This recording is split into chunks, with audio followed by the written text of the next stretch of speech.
Artes Gersiva presenta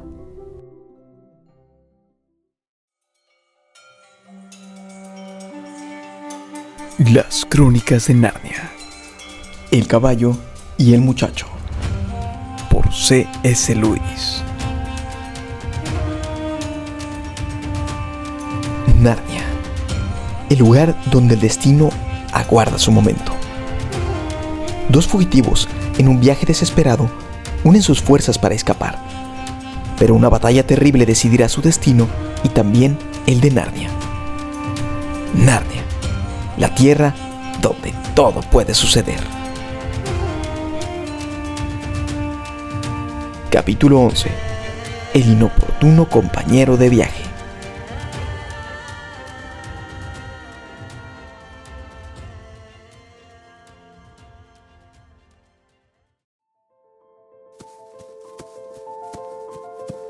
Una vez atravesado el portal, Shasta encontró una ladera de hierba y un pequeño brezal que ascendía ante él en dirección a unos árboles. Ya no tenía nada en qué pensar y ningún plan que elaborar. Solo tenía que correr y eso era más que suficiente. Le temblaban las extremidades. Empezaba a sentir unas terribles punzadas en el costado y el sudor que no dejaba de caerle en los ojos se lo cegaba e irritaba. Además, avanzaba con paso vacilante y en más de una ocasión estuvo a punto de torcerse un tobillo con una piedra suelta. Los árboles eran más abundantes que antes y en los espacios más despejados había helechos. El sol se había ocultado sin que por ello se refrescara el ambiente. Y el día se había convertido en uno de esos grises y calurosos en los que parece haber el doble de moscas de lo habitual. Shasta tenía el rostro cubierto de ellas, pero ni siquiera intentaba apartarlas. Estaba demasiado ocupado. De improviso, oyó el sonido de una trompeta. No era el de una gran trompeta vibrante como las de Tashbaan, sino un son alegre. Y al cabo de un instante, fue a salir a un amplio claro y se encontró con un montón de gente. Al menos, a él le pareció un montón de gente. En realidad, eran unas 15 o 20 personas. Caballeros todos con traje de caza de color verde, acompañados de sus caballos. Algunos iban montados y otros estaban de pie junto a las cabezas de sus monturas. En el centro, alguien sostenía el estribo para que montara un hombre, que era el rey más jovial, gordo, mofletudo y de ojos centellantes que nadie puede imaginar. En cuanto apareció Shasta, aquel rey se olvidó completamente de subirse al caballo. Extendió los brazos en dirección al niño, su rostro se iluminó y gritó con una voz potente y grave que parecía surgir de lo más profundo de su pecho.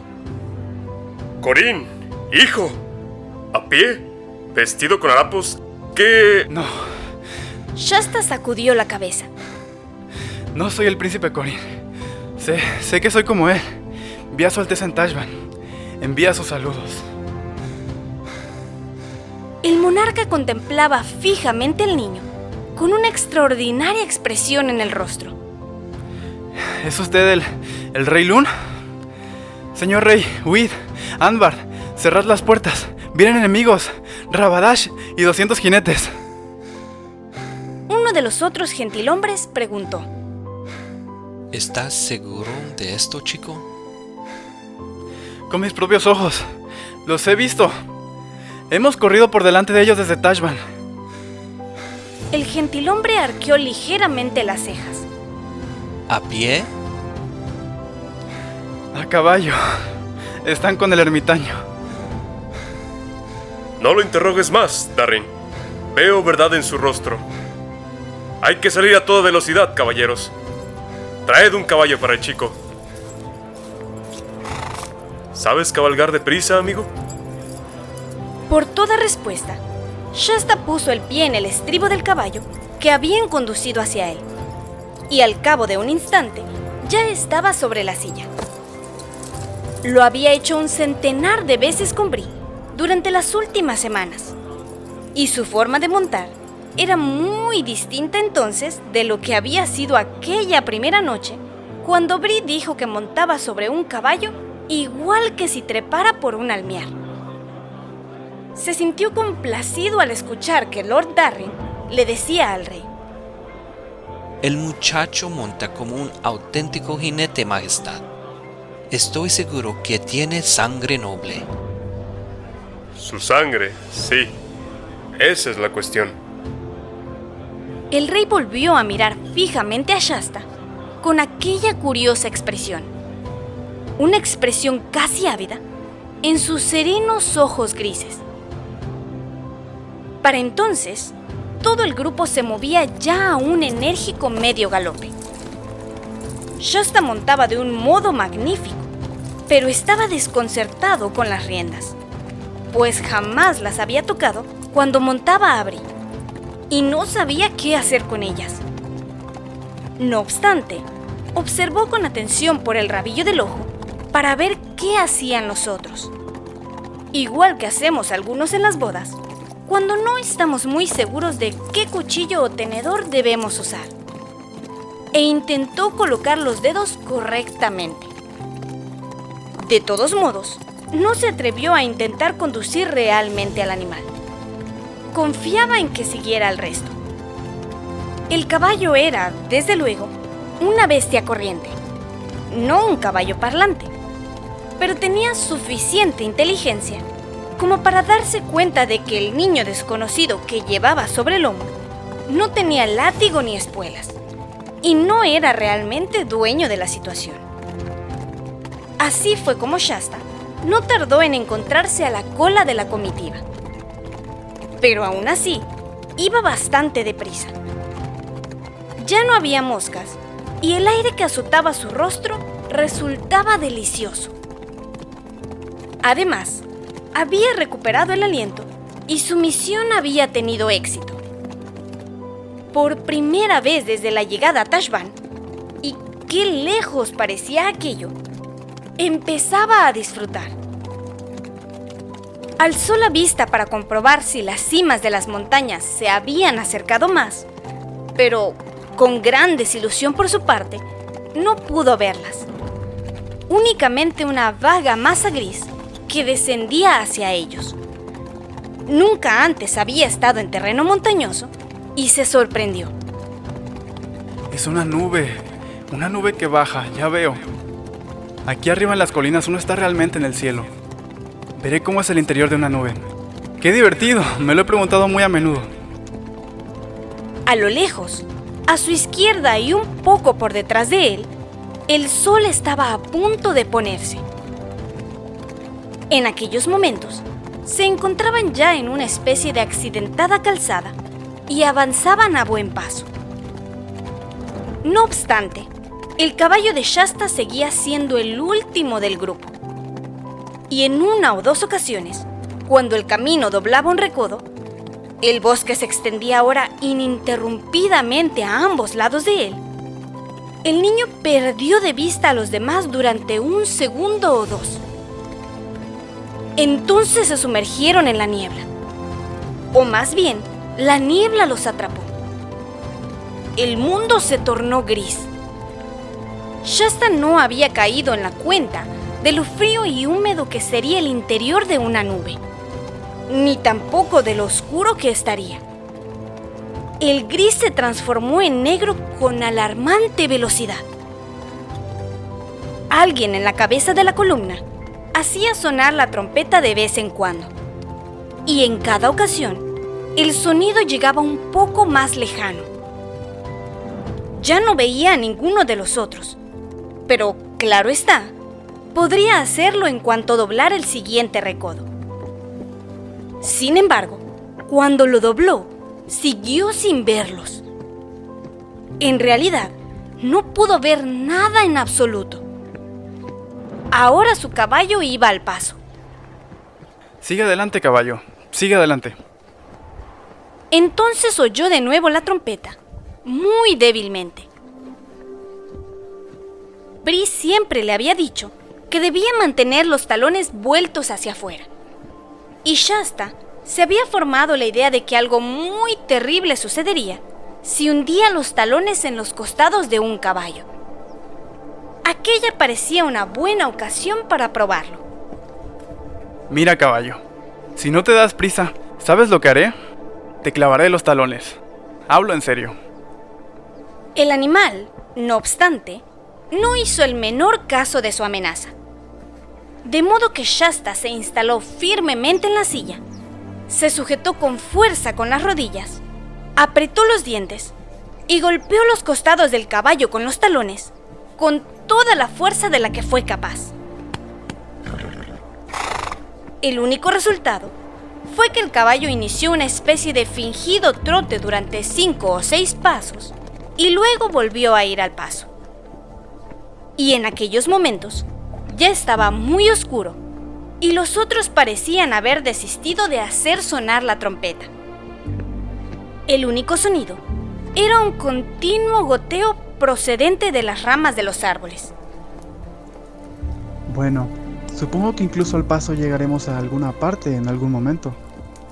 Solo espero no tropezarme con Rabadash y su gente. Siguió adelante durante lo que pareció mucho tiempo, siempre al paso. Empezaba a odiar a aquel caballo y también estaba empezando a sentirse muy hambriento. Al cabo, llegó a un lugar en el que la calzada se dividía en dos. Se estaba preguntando cuál conduciría a Ámbar cuando lo sobresaltó un ruido a su espalda. Era el sonido de caballos trotando. Rabadash. No tenía modo de adivinar qué camino tomaría el príncipe. Pero si yo tomo uno, tal vez él tome el otro. Y si me quedo en el cruce, es seguro que me atraparán. Desmontó y condujo a su montura tan deprisa como pudo por la senda que partía hacia la derecha. El sonido de la caballería se acercó rápidamente. Y al cabo de 1 minuto o 2, Shasta se dio cuenta de que habían llegado al cruce. Contuvo la respiración, aguardando para ver qué camino tomarían. ¡Alto! Hubo un instante de sonidos equinos, resoplar de hollares, patear de cascos, mordisqueos de bocados, palmear de cuellos. Luego una voz dijo: Prestad atención todos vosotros. Nos encontramos a un estadio del castillo. Recordad vuestras órdenes. Una vez que estemos en Narnia, lugar al que deberíamos llegar al amanecer, mataréis tan poco como sea posible. En esta empresa deberéis considerar cada gota de sangre narniana más valiosa que 1 litro de la vuestra. En esta empresa, digo. Los dioses nos enviarán un tiempo más feliz y entonces no deberéis dejar nada con vida entre Cair Paravel y el desierto occidental. Pero aún no estamos en Narnia. Aquí en Archenland es otra cosa. En el asalto al castillo del Rey Lune, nada importa excepto la velocidad. Mostrad vuestra valía. Debe ser mío en 1 hora. Y si lo es, os lo entregaré todo a vosotros. No me reservo ningún botín para mí. Matad a todo varón bárbaro que encontréis entre sus paredes, incluida cualquier criatura nacida ayer, y todo lo demás es vuestro para que os lo repartáis como decíais. Las mujeres, el oro, las joyas, las armas y el vino. El hombre que vea quedarse atrás cuando lleguemos a las puertas será quemado vivo. En nombre del Tash, el irresistible, el inexorable, ¡adelante! Con gran golpeteo de cascos, la columna empezó a moverse. Y Shasta volvió a respirar. Habían tomado el otro camino. Le pareció que tardaban una eternidad en pasar, pues aunque había estado hablando y pensando en 200 jinetes durante todo el día, en ningún momento había sido consciente de cuántos eran en realidad. Pero por fin el sonido se apagó, y de nuevo se quedó solo en medio del gotear de los árboles. Ahora sabía en qué dirección se encontraba Ámbar, pero no podía ir ahí. Eso solo significaría ir a parar a los brazos de los soldados de Rabadash. ¿Qué rayos voy a hacer? De todos modos, volvió a montar en su caballo y prosiguió por la calzada que había elegido con la débil esperanza de encontrar alguna casa donde pudiera pedir albergue y comida. Había pensado, desde luego, en regresar a la ermita junto a Arabis, Bree y Win, pero no podía hacerlo porque en aquellos momentos no tenía la menor idea de dónde estaba. Al fin y al cabo, esta calzada sin duda me llevará a alguna parte. Pero eso depende siempre de lo que quiera decir uno con alguna parte. El camino siguió dirigiéndose hacia algún sitio, en el sentido de que lo llevó a través de más y más árboles, todos ellos oscuros y chorreando humedad, y hacia una atmósfera cada vez más fría. Extraños vientos helados pasaban por su lado arrastrando la niebla con ellos, aunque sin disolverla jamás. De haber estado acostumbrado a territorios montañosos, habría comprendido que aquello significaba que se encontraba a gran altura. Tal vez justo en la cumbre del puerto de montaña. Pero Shasta no sabía nada sobre montañas. Creo que debo ser el chico más desgraciado del mundo. A todo el mundo le van bien las cosas excepto a mí. Aquellos nobles y damas narnianos consiguieron abandonar sin problemas Tashban. Yo me quedé atrás. Arabis, Bree y Win se encuentran muy cómodos con aquel anciano ermitaño. Pero claro está, es a mí a quien envían a dar el aviso. Seguro que el rey Lun y su gente han llegado sanos y salvos al castillo y han cerrado las puertas mucho antes de que Rabadash apareciera. Pero yo me he quedado fuera. Y puesto que estaba muy cansado y con el estómago vacío, sintió tanta pena de sí mismo que las lágrimas corrieron por sus mejillas. Lo que puso fin a todo aquello fue un repentino sobresalto. Shasta descubrió que alguien o algo andaba junto a él. Estaba negro como boca de lobo y no veía nada. Y la cosa, o era una persona, avanzaba tan sigilosamente que apenas lograba oír sus pisadas. Lo que sí oía era su respiración. Su invisible compañero parecía respirar a gran escala. Y el muchacho tuvo la impresión de que era una criatura de gran tamaño. Además, había advertido aquella respiración de un modo tan gradual que en realidad no tenía ni idea de cuánto tiempo llevaba ahí. Fue un susto terrible. De improviso, le vino a la mente que, mucho tiempo atrás, había oído decir que existían gigantes en aquellos países del norte, y se mordió el labio aterrorizado. Sin embargo, ahora que tenía algo por lo que llorar, dejó de hacerlo. La cosa, o persona, siguió a su lado tan silenciosamente que Shasta empezó a tener la esperanza de que solo se tratara de imaginaciones suyas. Pero justo cuando empezaba a convencerse, surgió de improviso un profundo y sonoro suspiro de la oscuridad a su lado. Aquello no podían ser imaginaciones. Había sentido el aliento cálido del suspiro sobre su mano helada. Si el caballo hubiera servido de algo, o de haber sabido él cómo conseguir sacar algo del animal, lo habría arriesgado todo en una huida y un galope desenfrenado. Pero sabía que no podía hacer galopar a aquel animal. Así pues, siguió el paso y su invisible compañero anduvo y respiró a su lado. Finalmente, ya no pudo soportarlo más. ¿Quién eres? Alguien que ha estado esperando mucho rato a que hablaras. Su voz no era fuerte, pero sí sonora y profunda. ¿Eres un gigante?